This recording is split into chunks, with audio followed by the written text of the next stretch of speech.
Bonjour, si vous aimez le ventricule droit, c'est maintenant. Évaluation en échographie, mais pas seulement, vous le verrez, puisqu'on va parler IRM. Donc j'ai la grande chance, je m'appelle Erika Bergel, de modérer avec Bernard Jung cette session. Un petit coucou à Nicolas Monsancal qui n'a pas pu être présent.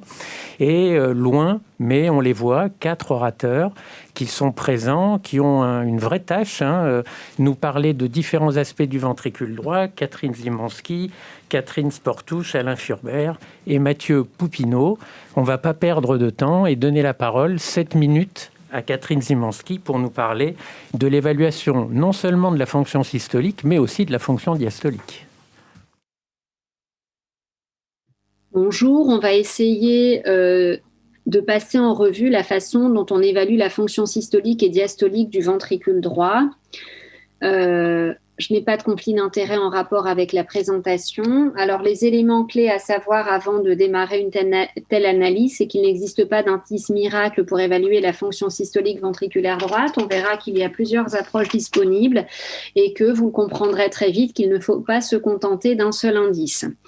Le premier indice que l'on a à disposition, c'est la fraction de raccourcissement de surface, qui consiste à calculer le rapport de la différence entre la surface télédiastolique et de la surface télésystolique ventriculaire droite, que l'on rapporte à la surface télédiastolique en coupe apicale 4 cavités, comme vous le voyez sur cette diapositive. Elle ne suppose aucune géométrie ventriculaire. Et les valeurs normales sont estimées à 46-52%, en dessous de 35%. C'est évocateur d'une dysfonction ventriculaire gauche. Ce qu'il est important de retenir, c'est qu'il s'agit bien d'un rapport de surface et non pas de volume, et qu'elle est possible dans la majorité des cas. Elle est bien corrélée aux mesures de la fraction d'éjection VD en IRM. Parfois, on peut avoir des difficultés pour situer la pointe en raison des trabéculations. Et puis, cette mesure reflète en fait la fonction longitudinale et radiale du ventricule droit, mais ne tient compte que de la chambre de remplissage du VD, ne prend pas en compte la contractilité de la chambre de chasse. Le deuxième élément que l'on a à disposition, c'est l'analyse de l'excursion systolique de l'anneau tricuspide, donc c'est le TAPC, qui est obtenu sur l'incidence apicale 4 cavités en mode TM, avec un curseur au niveau de la jonction de l'anneau tricuspide, paroi latérale du VD. Elle se mesure entre la télédiastole et la mésosystole, et elle nécessite un alignement correct du curseur en mode M, avec la jonction anneau tricuspide, paroi latérale VD. Elle est aussi bien corrélée à la FEVD isotopique. Les valeurs normales sont grosso modo estimées à 24 plus ou moins 4 mm et grosso modo en dessous de 12 mm. C'est évocateur de dysfonction ventriculaire droite et en dessous de 8 mm et demi, c'est corrélé à une fraction d'éjection ventriculaire droite à moins de 25%. Alors, l'analyse maintenant de la vitesse systolique à l'anneau tricuspide. Alors, elle est obtenue sur l'incidence toujours apicale 4 cavités en mode Doppler tissulaire, en positionnant le curseur toujours au même endroit au niveau de la jonction de l'anneau tricuspide paroi latérale du VD. Et donc, elle va consister à mesurer le pic de cette onde systolique S'. Elle aussi est bien corrélée à la fraction d'éjection ventriculaire droite isotopique. Les valeurs normales sont grosso modo à 14 plus ou moins 2 cm par seconde et en dessous de 9,5 cm par seconde. Cela est évocateur de dysfonction ventriculaire droite. Alors, l'élément aussi que l'on peut être amené à étudier et qui a une contribution majeure dans l'analyse de la fonction systolique, c'est le Doppler tissulaire à l'anneau tricuspide. Et on va particulièrement s'intéresser à la mesure de l'index de Tay ou index de performance myocardique que l'on peut mesurer de deux façons. On le verra après en Doppler pulsé ou en Doppler tissulaire. Alors, grosso modo, l'index de Tay, ça correspond en fait au rapport entre le temps de contraction isovolumique et le temps de relaxation isovolumique que l'on rapporte au temps d'éjection. C'est un index de performance globale ventriculaire droite. Il est peu utilisé en pratique clinique. Alors, en Doppler tussulaire, sur la paroi latérale du VD, alors si on reprend un petit peu le schéma que j'ai figuré sur la diapositive, le temps d'éjection correspond à la durée de l'onde systolique. Le temps de contraction isovolumique est mesuré entre la fin de l'onde A' et le début de l'onde S'. Et le temps de relaxation isovolumique est mesuré entre la fin de l'onde S et le début de l'onde E'. La valeur normale est de 0,38 et un index de taille supérieur à 0,54 en Doppler tissulaire indique une dysfonction VD. Et bien évidemment, il dépend de la pression artérielle pulmonaire, de la pression dans l'oreillette droite et de la relaxation ventriculaire droite.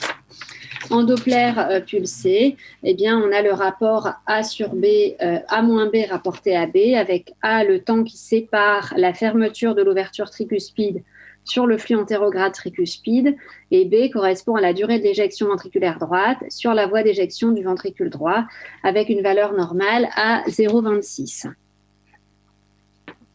Autre indice, le DPDT ventriculaire droit, qui correspond à la mesure du temps que met le flux d'insuffisance tricuspide pour passer d'une vitesse de 1 à 2 mètres par seconde.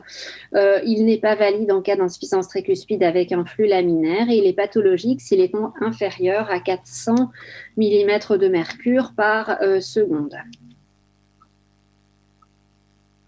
Alors, le strain longitudinal global de la paroi libre ventriculaire droite, eh bien, il peut être obtenu en imagerie speckle tracking en incidence apicale 4 cavités centrée sur les cavités droites. En général, il est préférable d'exclure les 3 segments du septum interventriculaire et de réaliser une moyenne sur les 3 segments basal, médian et apical. Les valeurs normales eh bien, correspondent à moins 29, plus ou moins 5%, et c'est anormal quand cela dépasse grosso modo plus de moins 20%. Les modalités 3D, alors elles permettent de s'affranchir de la complexité géométrique du VD en prenant en compte l'ensemble des parois du ventricule droit. Elles nécessitent une bonne expérience du 3D et un patient échogène. Elle est bien corrélée avec la fraction d'éjection ventriculaire droite en IRM et c'est une mesure par approche semi-automatique de détection des contours du ventricule droit. Il y a une dysfonction VD si sa valeur est inférieure à 45%. C'est une mesure charge dépendante et parfois l'acquisition 3D peut être rendue difficile par les anomalies cinétiques du septum interventriculaire, une faible échogénicité ou un rythme irrégulier. Pour ce qui est de la fonction diastolique, elle peut être étudiée sur l'analyse du flux de remplissage ventriculaire et par l'analyse des vitesses myocardiques à l'anotricuspide. Elle est peu utilisée en pratique clinique, il y a peu de données dans la littérature. Le flux tricuspide, eh bien, il s'enregistre en mode Doppler pulsé en apical 4 cavités au sommet du bord libre des feuillets tricuspides et il comporte une onde protodiastolique E contemporaine de la relaxation VD et une onde télédiastolique A contemporaine de la systole auriculaire. C'est exactement comme le flux transmitral. Et en général, il y a des variations respiratoires importantes. Il est recommandé de moyenner au moins 5 cycles en respiration libre avec les valeurs normales qui sont mentionnées ici pour l'onde 2, pour l'onde A et le temps de décélération de l'onde 2. La pression et la surface dans l'oreillette droite, eh bien, elle fait partie de l'estimation des pressions de remplissage VD. Elle se fait également sur l'analyse des diamètres et des variations respiratoires de la veine cave inférieure. Ici, vous avez mentionné que la surface de l'oreillette droite doit être obtenue en apical 4 chambres par planimétrie. Vous avez ici l'algorithme qui permet ensuite de conclure quant à la pression dans l'oreillette droite. Enfin, le flux d'insuffisance pulmonaire. Eh bien, en cas de trouble de la compliance ventriculaire droite, il existe une diminution mésodiastolique brutale de la vitesse de l'IP correspondant à un deep plateau qui traduit une adiastolie. Celle-ci témoigne aussi d'une égalisation des pressions diastoliques entre l'artère pulmonaire et le ventricule droit et elle s'accompagne d'une réduction du temps de demi-décroissance à moins de 150 millisecondes en général. Et cela se voit surtout en cas de constriction péricardique ou d'infarctus ventriculaire droit. Enfin, en slide de conclusion, vous avez compris que c'est principalement une approche multiparamétrique qui doit être abordée à la fois pour conclure sur la fonction systolique et diastolique ventriculaire droite, puisque la fonction VT, elle dépend de la contractilité intrinsèque du VD, mais également de la post-charge avec les résistances pulmonaires, la pression de remplissage VD. Et il faut avoir conscience que tous ces indices sont influencés par les conditions de charge. Et en cas de suspicion de dysfonction VD, c'est cette approche multiparadémétrique qui est indispensable pour évaluer la fonction ventriculaire droite. Je vous remercie. Merci beaucoup Catherine pour cette synthèse très, très complète sur un sujet qui n'est pas facile. Il y a un certain nombre de questions de l'audience, notamment, tu viens d'y faire allusion dans ta dernière diapositive, quel est l'impact des conditions de charge, en particulier de la post-charge, sur ces indices ? C'est vrai qu'elle est vraiment à prendre en compte et on peut, de toute façon, dans chacun des cas, il faudra avoir une approche multiparamétrique de l'évaluation de la fonction à la fois systolique et diastolique du ventricule droit. Et c'est vrai qu'on n'est pas limité à un seul des paramètres. Ce qu'on utilise le plus, c'est la fraction de raccourcissement. Et c'est vrai que même en cas de post-charge, il faut prendre en évidence l'évaluation des pressions pulmonaires dans l'appréciation de la fonction globale à la fois systolique et diastolique ventriculaire droite. Merci. Une autre question, quelles sont les mesures minimales à effectuer ? Parce qu'effectivement, c'est une approche multiparamétrique. Est-ce qu'il faut vraiment faire tout le temps ou est-ce qu'il y a un minimum requis ? Alors honnêtement, moi, je ne fais pas tout. Là, c'est à visée pédagogique, donc forcément, on essaye de passer en revue tout ce qui existe dans la littérature. Ce que je fais un petit peu en pratique et qui n'engage que moi, mais je pense que la majorité font à peu près la même chose, c'est la fraction de raccourcissement, mais plutôt, je dirais, une appréciation visuelle. C'est assez fastidieux de tracer les diamètres en télédiastole, en télésystole. L'onde S' et le TAPC, c'est assez reproductible. Quand on fait les échos en duo, c'est vraiment des mesures qui ont de la grande valeur, et ça a une grande valeur, en sachant que c'est vrai que c'est principalement les deux seuls paramètres à partir desquels on extrapole la fonction systolique globale du VD, alors que toutes les deux, que ce soit le S' ou le TAPC, se font au niveau de l'anneau tricuspide latéral. Donc, s'il est ischémique, forcément, il faut le prendre en compte également. Et puis, les pressions artérielles pulmonaires, même le flux tricuspide, pour apprécier la fonction diastolique tricuspide, on le fait pas en examen de routine quand on n'a pas une exploration ventriculaire droite. Merci bien. Écoute, il y a encore une autre question sur la tricuspide qu'on gardera pour tout à l'heure.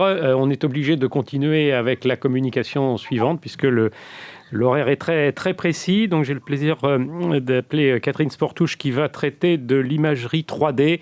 Qu'est-ce que cela apporte par rapport à ce que l'on vient de voir ? Bonjour à tous, donc je m'appelle Catherine Sportouche, je travaille à la clinique du Millénaire de Montpellier et donc je vais vous parler du ventricule droit en échocardiographie et notamment en échographie 3D. Alors, pour vous rappeler ce que vous savez déjà, c'est que la fonction systolique du ventricule droit est un critère pronostique qui est fondamental et que par ailleurs, et c'est un petit peu l'écueil, c'est que l'évaluation donc, du ventricule droit est complexe, du fait notamment de sa forme complexe, des trabéculations, donc qui sont nombreuses, de la contraction du ventricule droit qui est également complexe avec une contraction longitudinale prédominante, une contraction qui est également séquentielle, c'est-à-dire que toutes les parties du ventricule droit ne se contractent pas de façon simultanée et qui dépend de la charge. Et vous savez que l'examen de référence, c'est bien sûr l'IRM actuellement, qui s'affranchit effectivement d'approximations géométriques et que par ailleurs, effectivement, on sait que c'est peu disponible comme examen et c'est coûteux, raison pour laquelle on a envie de développer des techniques en échographie transthoracique donc du ventricule droit 3D pour estimer des volumes, une fraction d'éjection du ventricule droit et des critères de déformation. Alors, c'est ce que nous permettent de faire différents logiciels, soit des logiciels, vous le voyez ici, semi-automatiques, qui nous permettent d'approximer justement cette fraction d'éjection du ventricule droit, initialement basés sur des coupes coronales, mais qui étaient un petit peu plus compliquées à évaluer parce que la paroi antérieure était mal vue, ainsi que la chambre d'éjection, et maintenant qui se basent essentiellement sur des critères de petit axe, donc qui sont plus reproductibles, plus précis, et qu'on peut utiliser en pratique quotidienne, ou encore d'autres logiciels plus récemment développés, qui sont des logiciels complètement automatisé, donc par intelligence artificielle, où vous faites une acquisition 4D et le logiciel est capable de retrouver tous les contours de l'endocarde et sans aucune correction dans 30% des cas. C'est quand même très favorable. Avec vraiment une acquisition qui est assez rapide, 15 secondes, bien faisable et avec une faible variabilité. Alors pour autant, est-ce que ces différents logiciels sont validés contre l'IRM ? La réponse est oui. Vous voyez cette méta-analyse de 30 études donc, qui se base sur les logiciels semi-automatiques notamment, où on s'aperçoit effectivement que les volumes du ventricule droit en ETT eh bien, sont sous-estimés, ainsi que la fraction d'éjection du ventricule droit, d'autant plus, et vous le voyez, que les ventricules sont larges, et par contre surestimés chez les patients âgés. Et lorsqu'on utilise des logiciels complètement automatisés, eh bien, on retrouve un peu la même chose sur les volumes. Ils sont effectivement sous-estimés par ces logiciels automatiques par rapport à l'IRM, mais par contre, la fraction d'éjection du ventricule droit, elle, semble tout à fait concordante. Alors, ce que l'on va regarder, c'est dans l'échogénicité, on est parfois gêné, effectivement, parce qu'on ne voit pas bien la paroi antérieure, on ne voit pas bien la chambre d'éjection, parce qu'on est juste derrière le sternum. On est gêné aussi, bien sûr, si le patient a un rythme irrégulier. On en est gêné, effectivement, c'est des problèmes de résolution temporelle, comme chez le patient jeune d'ailleurs, gêné par les problèmes de conditions de charge, notamment lorsque vous avez des filtres tricuspides qui vont impacter nos résultats, et également lorsque vous avez des ventricules droits très dilatés. Et donc, pour cela, on a quelques solutions. Déjà, il faut se centrer sur le ventricule droit, donc faire des incidences qui sont vraiment très latéralisé. Vous voyez qu'on a le ventricule qui a une forme un peu bizarre, mais qui nous permet de définir toutes les parois. Vous pouvez également faire des acquisitions multibattements qui sont intéressantes puisqu'elles permettent d'augmenter la résolution temporelle, ou encore faire intervenir donc, du sonoview que vous faites pour le ventricule gauche, où vous allez mieux voir l'endocarde, mais par contre avec un washout qui va être quand même plus rapide que pour le ventricule gauche. Alors, il y a des valeurs normales que l'on connaît, qui ont bien été définies chez 540 volontaires sains, où on voit qu'effectivement les volumes sont plus larges et la fraction d'éjection plus faible chez l'homme, indexée à la surface corporelle pour les volumes, bien sûr. C'est l'inverse chez le patient âgé. Et ça fait partie intégrante des recommandations depuis 2015, lorsqu'on considère effectivement que la fraction d'éjection ventriculaire droite est normale à plus de 45%, avec des volumes télédiastoliques du ventricule droit moins de 87 millilitres par mètre carré chez l'homme, moins de 74 chez la femme, et il faut l'introduire dans notre pratique quotidienne. Alors, dans quelle situation ? Eh bien, dans différentes situations cliniques. Vous voyez ce papier qui est un papier pronostic de 2017 qui regroupe en fait des atteintes cardiovasculaires variées, cardiopathie ischémique dilatée ou encore valvulaire, chez 446 patients. Et en fait, on s'aperçoit que les patients qui ont fait des événements, donc vous voyez sur ce tableau, c'est CD+, ont un volume ventriculaire droit, donc à la fois indexé en systole et en diastole, plus important que les patients qui n'ont pas fait d'événement, ainsi qu'une fraction d'éjection AVC. Et ce critère de fraction d'éjection du ventricule droit associé au rapport reçu-reprime est un critère pronostic fondamental que l'on peut évaluer en pratique clinique et qui finalement se rajoute aux critères déjà connus.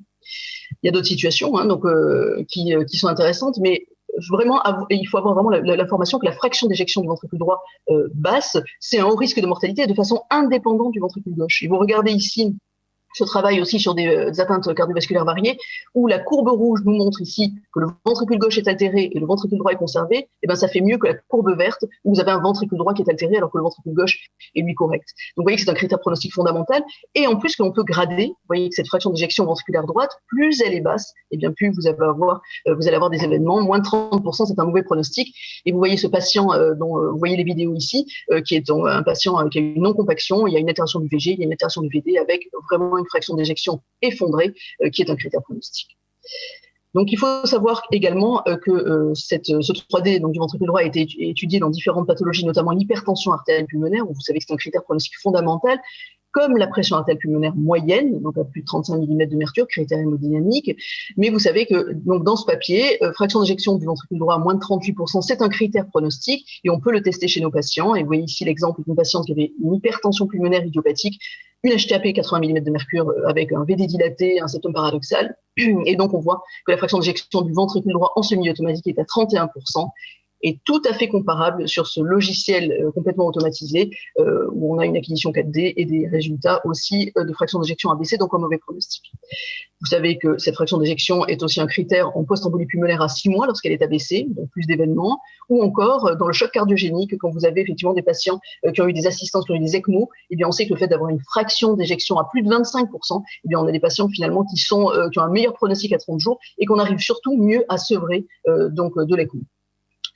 Une situation clinique qui est particulièrement intéressante pour tout le monde, on sait que la chirurgie cardiaque, et notamment le post-opératoire, nous rend difficile l'évaluation du ventricule droit, puisque le fait d'ouvrir le péricarde, finalement, on modifie complètement la contractilité du ventricule droit. Et vous voyez ici, entre avant et après donc la chirurgie, mais on perd de la contraction longitudinale, on gagne de la contraction radiale, mais est-ce que pour autant, on a altéré la fonction ventriculaire droite ? Et bien, vous voyez ce papier particulièrement intéressant entre le TAVI avant-après, où le remplacement valvulaire aortique avant-après, on regarde des critères donc, du ventricule droit, eh bien, vous voyez ici que le TAPS, on s'y attendait, diminue, puisqu'on diminue la contraction longitudinale. La fraction de raccourcissement de surface augmente, on s'y attendait, puisqu'on augmente la contraction radiale, mais la fraction d'éjection du ventricule droit en 3D est conservée. Donc, vous voyez un outil qui est tout à fait intéressant dans ce contexte.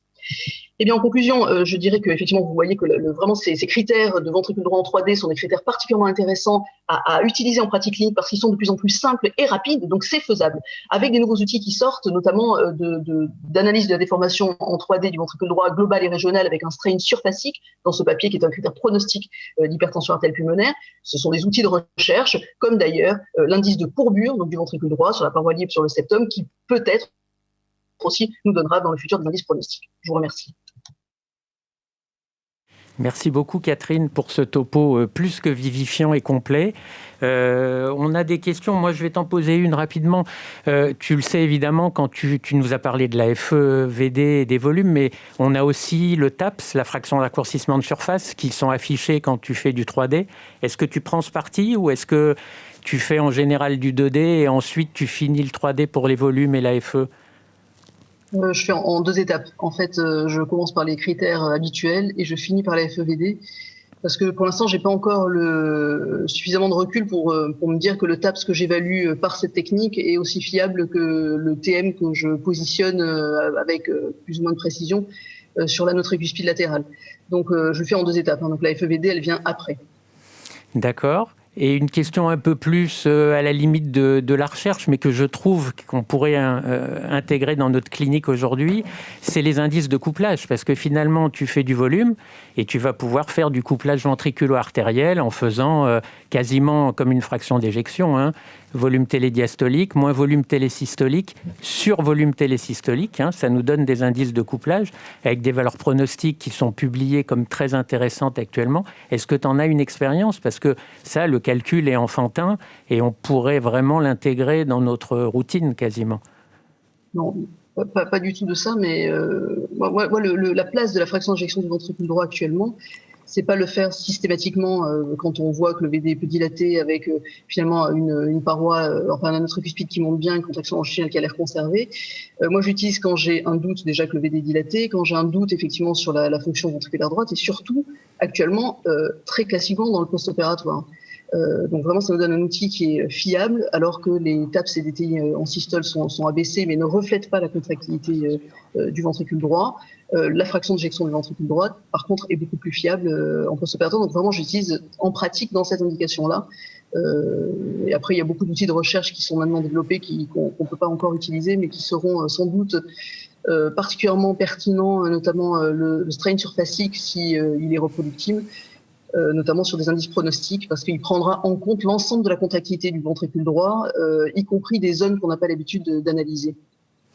Eh ben, merci beaucoup Catherine. On va passer au topo suivant. Hein. On reste dans le 3D, mais cette fois-ci grâce à l'IRM, et Alain Furbert va nous présenter donc le rôle de l'IRM, et en particulier, est-ce qu'elle est indispensable, cette IRM ? Bonjour à tous. Mais je vais essayer aujourd'hui de vous répondre à une question difficile. C'est l'IRM est-elle indispensable dans la liste de la fonction et de l'anatomie du ventricule droit? Je n'ai pas de conflit d'intérêt sur ce sujet. Alors la première raison pour laquelle l'IRM est certainement importante et indispensable, c'est la forme complexe du ventricule droit. La présence de nombreuses trabéculations, de parois ventriculaires droites très fines, mais également la complexité de la contraction du ventricule droit. Vous savez qu'il y a un raccourcissement longitudinal de la base à l'apex, un mouvement transversal de la paroi libre vers le septum, notamment en cas de dilatation ventriculaire droite et d'hypertrophie, un épaississement septal et une interaction importante entre les deux ventricules. Tout ceci rend la contraction complexe et l'IRM apporte des éléments très importants dans ce domaine. L'IRM et le ventricule droit donc permettra d'avoir une vision anatomique très précise, une quantification de la fonction ventriculaire gauche qui permettra de définir des facteurs pronostiques, une approche par caractérisation tissulaire qui peut être importante, et également la possibilité de calculer des flux, notamment le volume d'éjection du ventricule droit, la possibilité de quantifier des régurgitations pulmonaires ou tricuspides et d'étudier d'éventuels shunts intracardiaques. La fonction ventriculaire droite, une approche quantitative, mesure des volumes, de la fraction d'éjection, de la masse, avec une reproductibilité, qu'elle soit intra-observateur, inter-observateur ou inter-examen très bonne.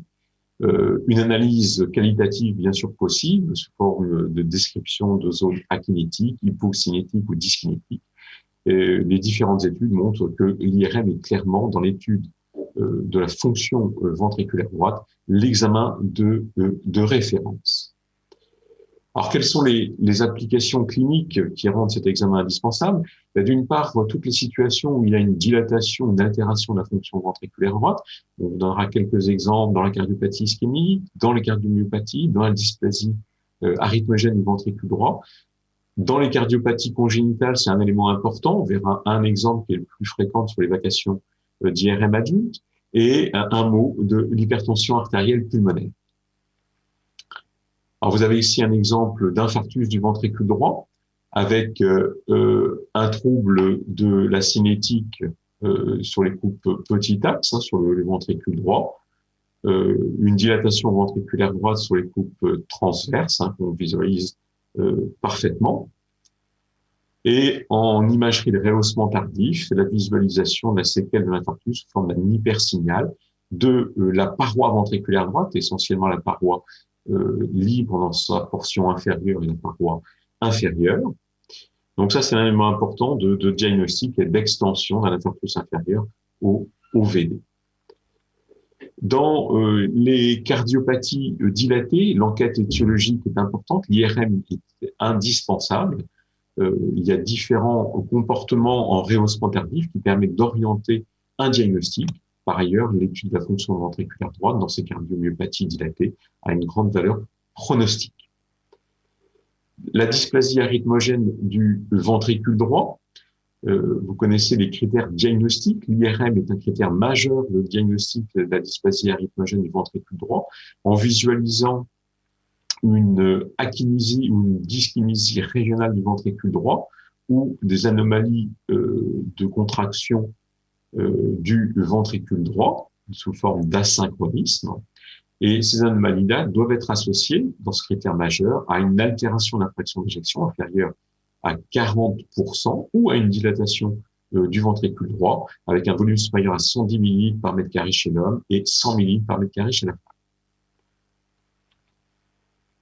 Un exemple de dysplasie, on voit ici les asynchronismes au niveau de la paroi libre du ventricule droit sur les images statiques en systole et diastole, la dilatation cavitaire chez un autre patient avec une grande zone akinétique au niveau de la paroi libre du ventricule droit. L'image en dynamique de ces anomalies de contraction, donc de ces asynchronismes, est un exemple donc de la dilatation avec l'akinésie ventriculaire. Dans les cardiopathies congénitales, outre les cardiopathies complexes de l'enfant, chez l'adulte, une situation importante est le suivi des tétralogies de Fallot opérés, en particulier le suivi de la dilatation ventriculaire droite, la dysfonction du ventricule droit. L'IRM est considéré comme l'outil indispensable de façon à déterminer le meilleur moment du remplacement valvulaire. Vous savez que c'est un diamètre télédiastolique du ventricule droit supérieur à 160 ml par mètre carré, ou un diamètre télésystolique supérieur à 82 ml par mètre carré. L'IRM permet également de faire le choix entre une revalvulation chirurgicale ou par voie percutanée.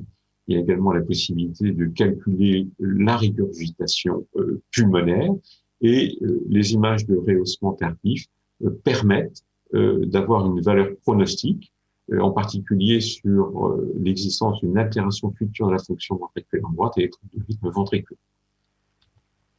Enfin, dans l'hypertension artérielle pulmonaire, des éléments anatomiques sont importants. Dilatation du ventricule droit est fonctionnelle avec une altération de la fraction d'éjection du ventricule droit sur les deux images dynamiques du haut.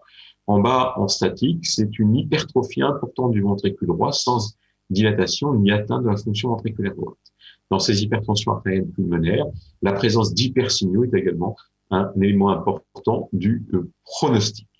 Donc, en conclusion, l'IRM est l'examen de référence pour l'étude du ventricule droit. C'est l'examen idéal pour les indications qui nécessitent un suivi régulier de la fonction ventriculaire droite et du volume ventriculaire droite, à condition d'avoir des conditions d'acquisition et de traitement d'image identiques. Dû à la géométrie complexe du ventricule droit, l'échographie a parfois des limites dans ces indications. Et les principales indications que nous avons visualisées, la dysfonction ventriculaire droite avec ou sans dilatation, avec notamment le bilan des cardiomyopathies, la dysplasie arythmogène du ventricule droit, les cardiopathies congénitales de l'adulte et notamment la tétralogie phallo-opérée et les hypertensions artérielles pulmonaires. Je vous remercie. Merci beaucoup pour cette synthèse claire et avec une conclusion claire qui répond bien à la question posée, parce que je crois qu'on est tous convaincus de la supériorité de l'IRM qui a bien été montrée, mais évidemment, comme ça a été souligné, la limitation, c'est la disponibilité. Et je crois qu'il faut souligner aussi qu'il faut que ce soit interprété par des radiologues qui aient vraiment une expertise particulière dans ce domaine. Je crois qu'il est particulièrement important de souligner l'importance, la valeur de l'IRM en cas d'évaluation séquentielle. Je déborde un tout petit peu sur la communication suivante, mais est-ce que chez des patients qui ont des insuffisances tricuspides sévères, il y a des mesures particulièrement utiles, certaines qui ont été validées en termes de volume, de fraction d'éjection ? Alors pour les quantifications des insuffisances tricuspides, c'est toujours plus difficile. Autant l'insuffisance pulmonaire dans les cardiopathies congénitales, on peut faire des séquences de cartographie et mesurer de façon assez précise ces régurgitations pulmonaires. Au niveau tricuspide, c'est un peu plus compliqué puisqu'on mesure des volumes, donc faire des volumes d'éjection ventriculaire droite et gauche pour apprécier ces mesures d'insuffisance tricuspide. Eric, oui, juste une question technique. Donc, tu nous as montré essentiellement les coupes petit axe pour étudier le VD. On peut faire aussi des coupes axiales. De temps en temps, quand on compare les deux, notamment en termes de volume, évidemment, on a des discordances. Est-ce que tu peux commenter ? Alors ça, c'est important, surtout quand on fait des suivis d'IRM chez ces patients, c'est d'avoir une technique qui soit reproductible. Donc si on commence par des coupes petit axe, on va suivre pour les coupes petit axe.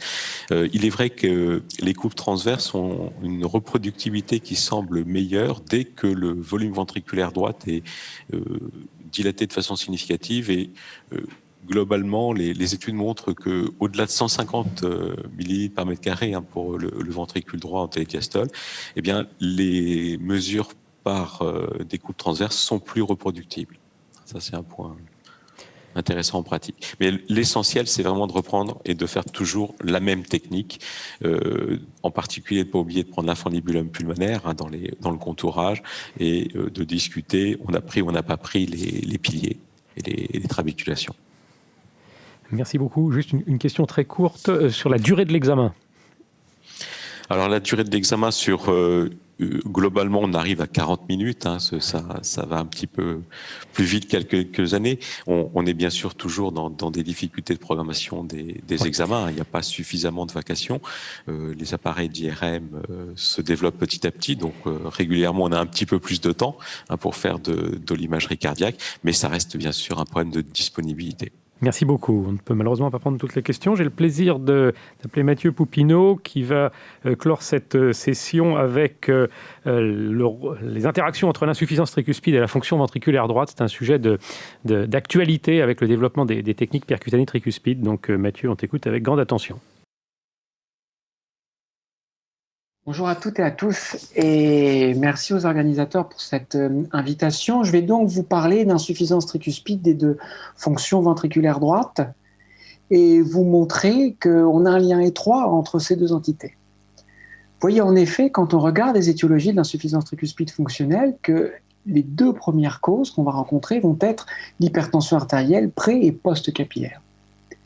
Et qu'est-ce qui passe en cas d'hypertension artérielle pulmonaire ? Eh bien, on voit que notre ventricule droit est extrêmement sensible à l'élévation de sa post-charge, avec pour conséquence une hypertrophie et une dilatation de ses parois, entraînant un déplacement des muscles papillaires, une mise en tension des feuillets valvulaires et une insuffisance tricuspide. Et on voit donc que l'insuffisance tricuspide est d'abord une maladie du ventricule droit. On sait par ailleurs que l'insuffisance tricuspide elle-même va conduire à une dilatation du ventricule droit, à une dysfonction, et on a donc là véritablement un véritable cercle vicieux entre ces deux entités. Alors il faut évaluer la fonction ventriculaire droite dans l'insuffisance tricuspidienne. Pourquoi ? D'une part, vous voyez que c'est très fréquent, présent chez plus de 56% des patients, et d'autre part, cette dilatation et cette dysfonction vont gréver considérablement le pronostic des patients avec une insuffisance tricuspidienne. D'ailleurs, dans les recommandations européennes, la dilatation et la dysfonction constituent une recommandation de classe 2A pour la chirurgie chez les patients poly-asymptomatiques. Vous voyez qu'on ne nous donne ni critères ni cut-off, comme on peut l'avoir pour l'insuffisance mitrale ou l'insuffisance aortique.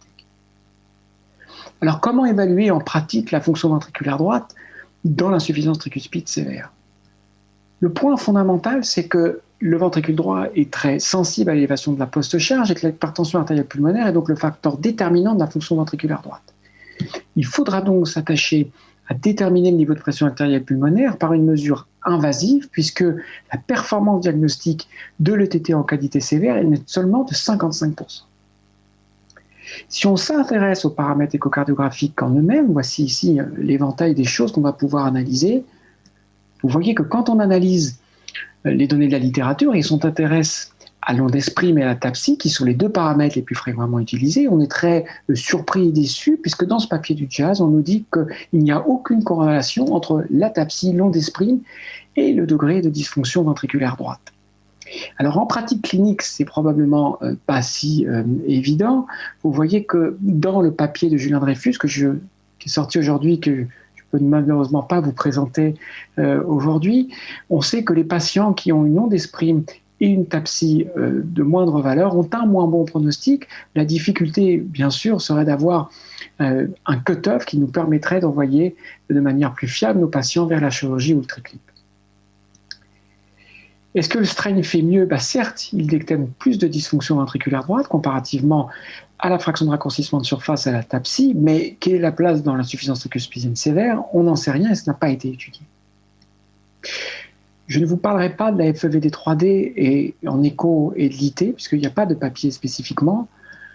En revanche, en IRM, on a ce papier mené chez 75 patients qui ont une chirurgie pour une insuffisance tricuspide fonctionnelle, et vous voyez que dans ce papier, une fraction d'éjection ventriculaire droite inférieure à 46% prédit la mortalité et les événements cardiaques après chirurgie. De même, dans cette étude également de petit effectif, on voit qu'un volume télédiastolique supérieur à 164 ml par mètre carré permet de prédire la fonction ventriculaire droite après chirurgie. On voit donc vraiment que l'évaluation de la fonction ventriculaire droite est complexe et qu'on manque vraiment de critères et surtout de cut-off forts pour nous guider dans l'orientation de nos patients. Alors maintenant, est-ce qu'on peut avoir des paramètres qui vont nous permettre d'exclure les patients pour la chirurgie ou le triclip ? Vous voyez que pour la chirurgie, ce n'est pas évident. Dans ce papier, on nous dit que certes, les malades qui ont une dysfonction ventriculaire droite ont un moins bon pronostic, mais qui bénéficient quand même de la chirurgie. Et pour le triclip, que ce soit dans le papier de Taramasso ou de Nicole Karam, on voit qu'aucun des paramètres de dysfonction ventriculaire droite, de dilatation ou d'hypertension artérielle pulmonaire n'est prédictif de l'assurement d'événements cliniques après triclip.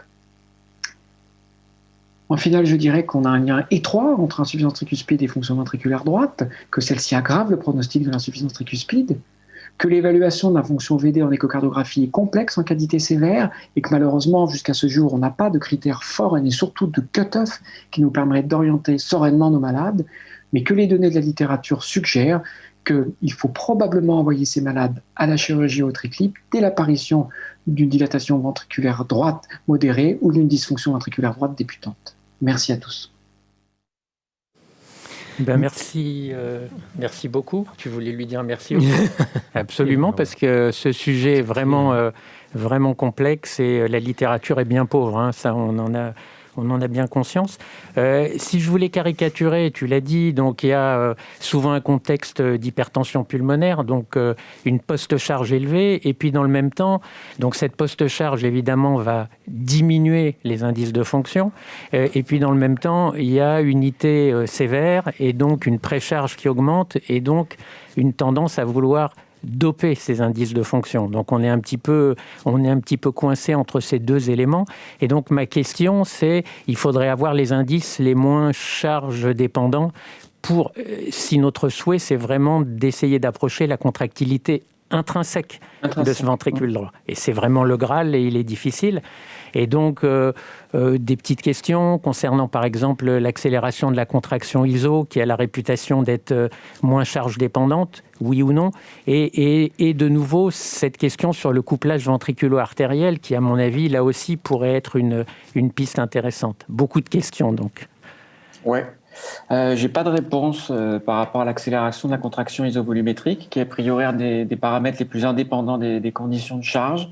Il n'y a pas de papier spécifique en cas d'IT sévère. Et ta seconde question portait sur le couplage ventriculo-artériel. Effectivement, il y a des indices qui ont été rapportés en couplant la FVD, la TAPSI et le degré d'hypertension artérielle pulmonaire systolique, mais j'ai pas retrouvé non plus de choses spécifiques en cas d'insuffisance tricuspide sévère. Une question qui est revenue sur tous les topos assez régulièrement. Esprime et TAPS, c'est un peu quand même blanc bonnet, bonnet blanc. Pourquoi est-ce qu'il y a beaucoup de papiers qui font les deux? C'est un peu surprenant. On pourrait se dire, choisissez Esprime ou TAPS, qui tous les deux étudient un peu la paroi latérale, le raccourcissement longitudinal. Faire deux paramètres quasi identiques, c'est un peu perdre son temps, non? En tous les cas, dans le papier, là, je vous ai montré du JASS de 2006, ça sort pas. Il donne 3 explications. La première, c'est une explication méthodologique en disant que quand on a des insuffisances tricuspides sévères, on a souvent des gros VD avec un angle qui est beaucoup trop important, en particulier pour la mesure de l'onde d'Esprime, mais c'est également valable pour la TAPSI, que d'une part, on a souvent une hypertension artérielle pulmonaire qui va donc fausser les résultats. Et puis, ils font l'hypothèse aussi qu'en cas d'IT sévère, on va avoir une augmentation de l'excursion de l'anotricuspidien indépendamment du degré de fonction ventriculaire droite. Donc finalement, c'est dans ce contexte d'IT sévère, je pense que ni l'un ni l'autre sont probablement très, très, très fiables. Il faut probablement avoir une approche qui tienne compte à la fois de l'approche visuelle, de ces deux paramètres, et puis probablement également de l'IRM, en gardant à l'esprit que tous ces paramètres sont franchement et très dépendants des conditions de charge. Donc je pense qu'il faut faire les deux dans le cadre d'une approche intégrative, en sachant que ni l'un ni l'autre ne sont réellement performants, en tout cas dans ce contexte d'insuffisance tricuspide sévère. Finalement, compte tenu de toutes ces limites des indices de fonction, est-ce qu'il ne faut pas se contenter des volumes? On a quelques données, malheureusement, avec des très faibles niveaux de preuve, mais qui montrent quand même une valeur pronostique. Absolument, c'est ce que je mets dans la conclusion, le paramètre qui est moins dépendant des facteurs de charge. Alors, ce qui est intéressant, je ne l'ai pas détaillé dans le papier de Dreyfus, c'est que quand on regarde ce qui sort, c'est la dysfonction ventriculaire droite qui est évaluée sur une approche intégrative et multiparamétrique avec la FEVD visuelle, la TAPSI et l'onde d'Esprime. Et ça sort, en fait, en termes pronostiques sur la mortalité hospitalière. Et quand on regarde dans le détail, la TAPSI sort aussi de manière significative et de manière borderline pour l'onde d'Esprime. Alors, peut-être que ça reste des marqueurs pronostiques indépendamment de leur relation avec la fonction ventriculaire droite, parce que c'est peut-être des très bons marqueurs, en revanche, du degré d'hypertension artérielle pulmonaire. Donc, il faut peut-être quand même les évaluer en cas d'insuffisance tricuspide sévère, parce que ce sont des marqueurs pronostiques. Peut-être que c'est ça l'intérêt, finalement, de les évaluer encore. Merci beaucoup. Comme je vois qu'il nous reste 1 minute 30. Donc, il y a une question sur l'IRM et la présence des pacemakers, des sondes, les artefacts. Oui, donc les IRM actuels sont compatibles avec la nouvelle génération de pacemakers. À partir du moment où ces pacemakers sont IRM compatibles, mais ce qui est important, c'est que là, en cas de changement de boîtier, par exemple, le boîtier peut être IRM compatible, mais la sonde en place ne peut ne pas l'être. Donc c'est vraiment étudier l'ensemble de la prothèse pour vérifier les compatibilités. Mais c'est vrai que la plupart des constructeurs maintenant ont du matériel de prothèses en rythmologie pour les pacemakers, tout le moins qui sont IRM compatibles. Mais quid de la qualité d'image? Alors en termes d'artefacts, il y a effectivement les artefacts, mais qui sont assez souvent localisés. Alors faut pas que ça tombe sur, je dirais, la zone anatomique quand on veut faire une approche anatomique fine, mais globalement en termes de fonction, d'étude du ventricule gauche, les choses peuvent se faire sans trop de soucis. Bien. Eh bien, il est temps de clore cette session. Je crois qu'on peut vraiment remercier les orateurs pour cet effort d'adaptation à ce format tout à fait inhabituel. L'audience également, en s'excusant de n'avoir pu traiter toutes les questions. Merci de votre fidélité. Et puis, vous nous manquez quand même tous. Et j'espère qu'on arrivera à se retrouver bientôt, peut-être l'année prochaine, de façon plus directe et plus conviviale. Merci encore. Merci. Merci beaucoup.